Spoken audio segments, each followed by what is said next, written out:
नमस्कार, आप जुड़े हैं मुद्दे की बात में कृष्ण कौशिक के साथ। हम आज एक बार फिर धर्म पथ पर चर्चा करने पहुँचे हैं पंडित बांके बिहारी जी के पास में। इससे पहले 2 खंड में हमने गर्भाधान संस्कार में बात की थी। स्पेशली पहले उसका एक बेस हमने समझाया था, फिर गर्भाधान पे 2 खंड हमने जारी किए। आज हम गर्भ संस्कार पर बात करेंगे, क्योंकि हम एक सीरीज चला रहे हैं 16 संस्कार से गुजरता हुआ एक किसी भी जीव का जो जीवन गुजरता है 16 संस्कार से गुजरता है। आज दूसरा जो संस्कार है गर्भ संस्कार है, उस गर्भ संस्कार के बारे में हम चर्चा करेंगे। बांके जी, स्वागत है आपका मुद्दे की बात में। धन्यवाद सर जी। धर्मपथ में आपने जो 16 संस्कार को लेकर के श्रृंखला चलाई है, ये वास्तव में ही एक इतिहास बनने जा रहा है। आपकी एक धर्मपथ की जो श्रृंखला है, इसके लिए बहुत बहुत आभार। और देश में ही नहीं, दुनिया में आपकी अब इस जो आप कर रहे हैं, ये सब लोग देख रहे हैं और इसके एक परिणाम भी निकल कर के आ रही है, सार्थकता नज़र आ रही है। जी जी जी, बहुत सारी फीडबैक अच्छा आ रहा है और इसके लिए मैं बहुत बहुत आभार व्यक्त करता हूँ। मुद्दे की बात के निदेशक भाई कृष्ण हैं, जो हमारे अभिन्न मित्र हैं और जिन्होंने हमको इसका एक माध्यम बनाया है, बहुत अच्छी बात है।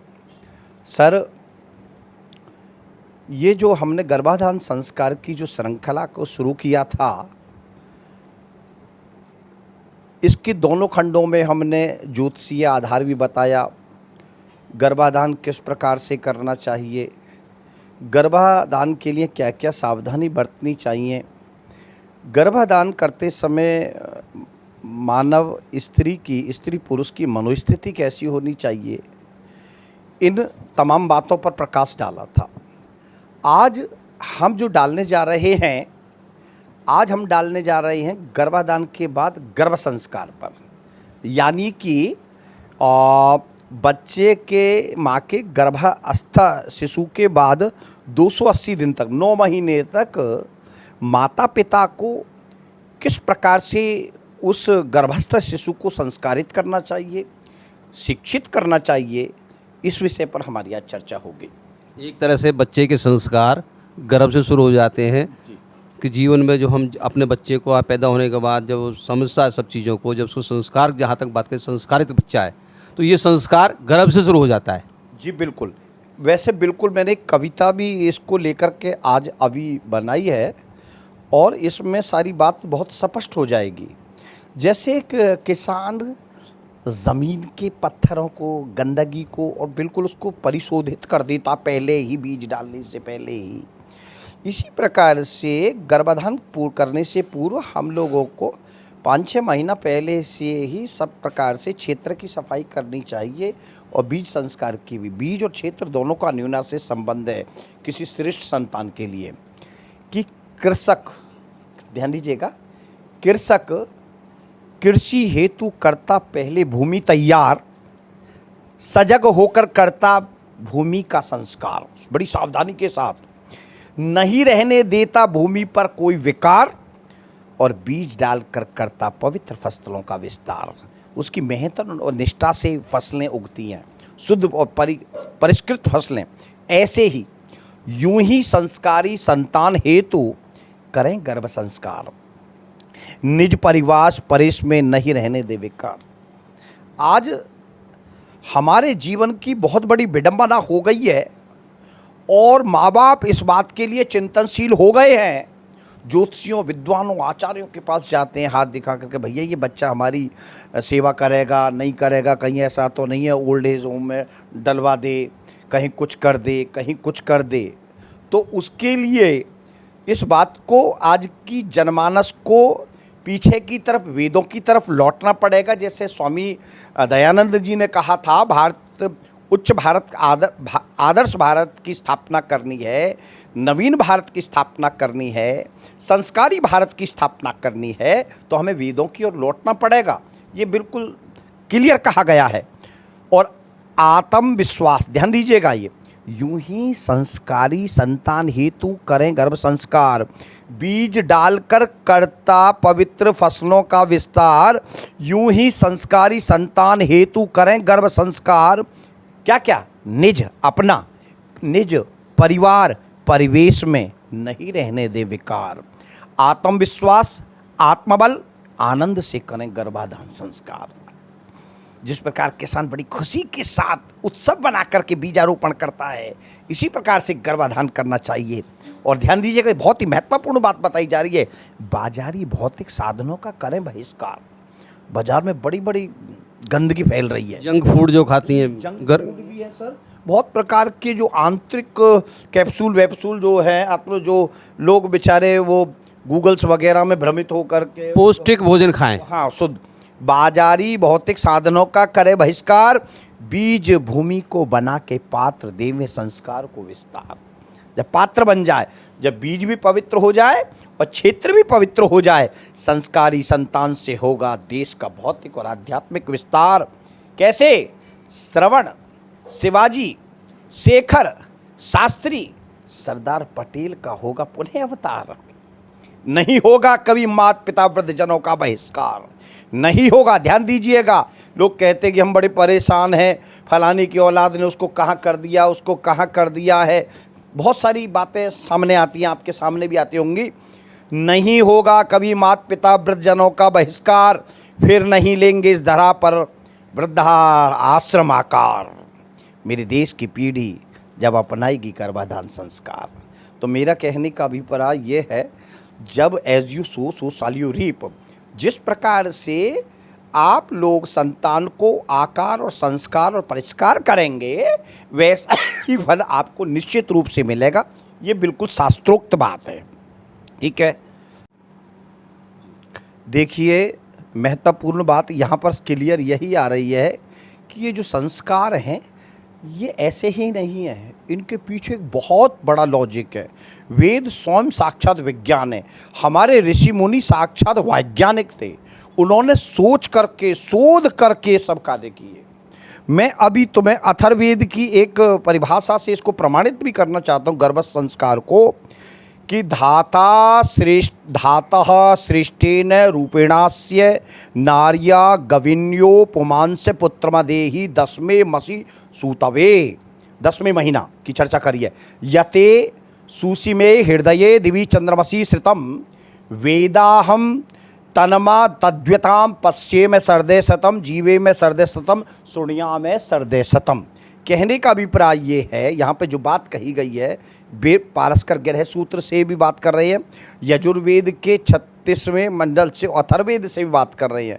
तीनों जगह में इस बात को बड़ी मजबूती के साथ कहा गया है, हे सृजना श्रेष्ठ ब्रह्मा जी, श्रेष्ठ रूप के साथ इस स्त्री को, ये जो स्त्री जिसने गर्भ धारण कर रखा है, इसकी 65 नाड़ियों में पुरुष संतान को, स्त्री संतान को 10वें महीने तक, जब तक वो उत्पन्न नहीं हो, उसको बीजारोपण स्थापित करने के साथ साथ इस प्रकार से सुरक्षा कीजिए जिससे एक स्वस्थ संस्कारी संतान उत्पन्न हो सके, ठीक है। और हम दोनों, दूसरी बात और कही है, पितरों का जो संबंध है द्यूलोक से है, किससे है? और हे सुंदरी, तुम्हारा जो हृदय है, ध्यान दीजिएगा, द्यूलोक स्थित चंद्रमा में स्थित जो स्त्री है उसे मैं जानता हूँ, वह मुझे जाने। हम दोनों एक दूसरे के मनोभावों को जानकर 100 वर्ष तक आपस में देखें, श्रवण करें, शक्तियुक्त रहें, जीवन यापन करें। और इस प्रकार से जो बात संस्कार की अथर्ववेद के अंदर कही गई है, यजुर्वेद के अंदर की गई है, पारस्कर गृह सूत्र में की गई है, उसकी विवेचना बिल्कुल प्रमाणिक है, जिसमें सवित्री देव से, भगवान सूर्य से, बृहस्पति से, इंद्र से प्रार्थना की गई है, हमारे जो गर्भस्थ जो बच्चा है उसकी चारों ओर से रक्षा की जाए, पूरब से, पश्चिम से, उत्तर दक्षिण से, ऊपर से, नीचे से, सब दिशाओं से रक्षा करी जाए। ऐसा शास्त्रों में कहा गया है। परंतु ये सारी चीज़ें जो प्रामाणिकता की ओर जो ले जाने वाली हैं, उसका एक मूल कारण भी आप समझेंगे। देखिएगा, हमने बीजारोपण कर दिया, संस्कार कर दिया, तो ये नहीं है कि हम निबट गए। इसके बाद भी कम से कम जब तक बच्चे का जन्म नहीं होता तब तक 3 संस्कार बड़े रहते हैं। जैसे पुंसवन संस्कार है, सीमंतोयन संस्कार है। परंतु विशेष रूप से जो बात हम करने जा रहे हैं, माता के पेट में या माता के गर्भ में 280 दिन तक बच्चे को संस्कारित किया जाए, तो आप निश्चित रूप से माने 80% तक उसकी भावनाओं को, उसके मन मस्तिष्क को बनाया जा सकता है, एक नया सुंदर आकार दिया जा सकता है। अब इसका उदाहरण अब हम बताना चाहेंगे। महाभारत की हम चर्चा करें, हम प्रहलाद की चर्चा करें, हम बाइबल की चर्चा करें, हम राजा ऋत्वध्वज की चर्चा करें, हम शकुंतला की बात करें, दुष्यंत शकुंतला की बात करें, हम शिवाजी और जीजाबाई की बात करें, हम लवकुश और सीता की बात करें, तो आपको चारों तरफ दिखाई देगा होगा कि गर्भस्थ जो शिशु की, अब मैं चर्चा में मस्तिष्क की ही चर्चा में बात कर देना चाहता हूँ। अभिमन्यु सुभद्रा को जब अर्जुन ने तमाम वो चक्रव्यूह भेदन के विषय में बताया था, तो पूरा पूरा सुना उसने, परंतु जब बाहर निकलने वाला था उस समय वो सो गई। तो आप यहाँ से समझ सकते हैं कि माँ का संबंध बच्चे से और बच्चे का संबंध माँ से अपने आप ऑटोमेटिकली है। परंतु यहाँ यह विचारणीय विषय है कि बच्चे के अंदर पूरे चक्रव्यूह को भेदने की शक्ति जागृत हो गई, ये अपने आप में बहुत बड़ी बात है। ये एक प्रमाण की बात करो। दूसरी में महाभारत में बाइबल की बात करें, बाइबल एक अलग विषय हो गया, अलग धर्म है, फिर भी मरियम की जो सहेली है अलीशिबा कह रही है, मरियम आपके शरीर में जो गर्भस्थ भगवान यीशु है और मेरे शरीर में भी गर्भस्थ में भी गर्भावस्था में, परंतु मेरा शरीर आपके जो गर्भ में जो भगवान स्वरूप है, जो देव स्वरूप, जो दिव्य आत्मा है, उसके अस्तित्व के कारण मेरे जो शरीर, मेरे जो पेट का जो बच्चा है वो आनंदित हो रहा है, उछल रहा है, खुशी बना रहा है, ऐसा मुझे महसूस हो रहा है। तो ये कहाँ की चर्चा बताइए? बाइबल की चर्चा करिए। तो कहने का अभिप्राय ये है। दूसरी हम बात करें राजा ऋत्वध्वज की, मदालसा का नाम सुना होगा आपने। मदालसा ऐसी महारानी जिसको ज्योतिष के ज्ञान होने के साथ साथ गर्भ का भी विज्ञान, बहुत ज्ञान था। तो राजा ऋत्वध्वज के 3 पुत्र हुए और मदालसा ने तीनों पुत्रों को ब्रह्म ज्ञान की वो दी, क्या बोलते हैं उसे, शिक्षा। और ब्रह्म ज्ञान की शिक्षा देने के कारण उनको वैराग्य हो गया। किसको किसको वैराग्य हुआ बताओ? उन तीनों बच्चों को। राजा ने की, भैया 3 बच्चे तुमने वैराग्य करके वानप्रस्थ को भेज दिए, अब मेरे इस संघासन को कौन संभालेगा? मदालसा ज्योतिष की बड़ी प्रचंड विद्वान होने के साथ साथ उन्होंने कहा कि चौथा जो बच्चा आने जा रहा है वो इस राज्य का सुकुमार होगा, वो आज से भी ज़्यादा यशस्वी होगा। मदालसा ने चौथे पुत्र की तैयारी से पूर्व ही पूरा परिवेश एक अलग प्रकार का बना लिया। एक यशस्वी पुत्र, जो राजसी पुत्र हो, जो क्षत्रिय पुत्र हो, इस प्रकार की व्यवस्था। मतलब ये लगा लीजिए पहले से ही गर्भाधान से पूर्व ही उन्होंने पूरा शस्त्र विद्या, अस्त्र विद्या, तमाम प्रकार के इस तरीका का पूरा जो माहौल बनाना था, एक विशेष और श्रेष्ठ क्षत्रिय यशस्वी राजा कैसे वीर पुत्र पैदा हो, वीर पुत्र पैदा हो, उस प्रकार का। यानी कि कमरे में जैसे बच्चों के बड़े प्यारे प्यारे फोटो लगाते, रामकृष्ण के लगाते, तो उसने क्षत्रियों के बड़े बड़े अपने पूर्वजों के शक्तिशाली, उनके सूरवीरों के अस्त्र शस्त्र, भाला, तलवार, बंदूक, जो भी कुछ था वो सारा एक पूरा एक जो मतलब मिले कि चारों तरफ एक ही चीज़ दिखाई दे, एक ही मतलब चिंतन हो, उस चिंतन को लेकर के काम किया बड़ा। और उसमें वो क्यों गर्भ विज्ञान की बड़ी बड़ी एक्सपर्ट थी, विशेषज्ञ थी, ज्योतिष की विशेषज्ञ थी राजा मदालसा। तो चतुर्थ अलक नाम के राजा पैदा हुए। जो राजा क्या नाम था, जो राजा थे, जो उनके पिताजी थे राजा ऋत्वध्वज, उनसे भी ज़्यादा यशस्वी पुत्र पैदा किया मदालसा ने। किस आधार पर? गर्भ संस्कार के आधार पर। तो जब तक, क्योंकि गर्भ संस्कार क्या, सर एक बहुत विशेष बात बताऊं, मैं गरुड़ पुराण में पढ़ रहा था, पिंड पिंड पिंड, जो बच्चा पिंडी तो रहता है, और जो मर जाते हैं, जो इतनी सी जो राख रह जाती है 250 ग्राम की, वो भी पिंडी होता है, वो पिंडी बन जाता है। और वो पितृ इसलिए ही पिंड से प्रसन्न होते हैं कि यत ब्रह्मांडे तत् पिंडे निर्गुण निराकार है। जीव क्या है? निर्गुण निराकार है। दैवीय शक्ति से वो अपना आकार ले लेता है। तो उस हम लोगों को गर्भ संस्कार, ये गर्भाधान संस्कार का क्या मतलब ये है, वो अजन्मा पिंड, उसको संस्कृत करना है, संस्कारित करना है। ये एक प्रकार का परो मनोविज्ञान, ये जो इन आँखों से नहीं देख सकते, न समझ सकते, न सुन सकते। आपको हम बात बताएं कि पहले जो सप्ताह से ही जीव बनना शुरू हो जाता है और 7वें, 7.5वें, 8वें महीने तक पूर्ण आकार ले लेता है। ये लगाइए कि चौथे महीने से उसके अंदर जो स्थल होते हैं पूरे शरीर के, उसके जॉइंट वो सब चीज़ें बननी शुरू हो जाती है। और 5वें, 6ठे, 7वें तक तो उसको आवाज़, ध्वनियाँ, सब चीज़ का पूर्ण ज्ञान हो जाता है। आप ये लगा लें 5000 शब्दों को वो सीख सकता है। उसकी इतनी मेघा शक्ति प्रबल होती है। क्यों? क्योंकि वो ईश्वर का अंश है, परंतु माया से रहित होने के कारण पावरफुल हो जाता है। वो बहुत पावर होती है उसके अंदर, बहुत शक्ति होती है। कहते हैं कि बच्चे में कुछ नहीं होता, अब बहुत सारी चीज़ें इस तरीक़ा की होती है। मदालसा के बाद मैं बात करूं, शकुंतला की बात करूं, शिवाजी की बात करूं, लवकुश की बात करूं, भक्त प्रहलाद की बात करूं, बहुत बड़ा कहानी बन जाएगी। भक्त प्रहलाद को परित्याग कर दिया हिरण्यकश्यप ने, नारद जी ने परिष्कृत किया, नारद जी ने संस्कारित किया, तो भक्त प्रहलाद बने, भक्त प्रहलाद बने। शिवाजी को जीजाबाई ने संस्कारित किया है। और आप ये देखें, सीता जी के जो दोनों पुत्र लवकुश हुए थे, और शकुंतला का भी परित्याग हुआ था और सीता जी का भी परित्याग हुआ था, परंतु दोनों ने आत्मबल से, आत्मविश्वास से और आनंद के साथ उन तमाम बातों को छोड़ करके अपने बच्चों को परिष्कृत किया, संस्कारित किया, शिक्षित किया। ये अपने आप में एक बहुत बड़ी बात है। कारण क्या है?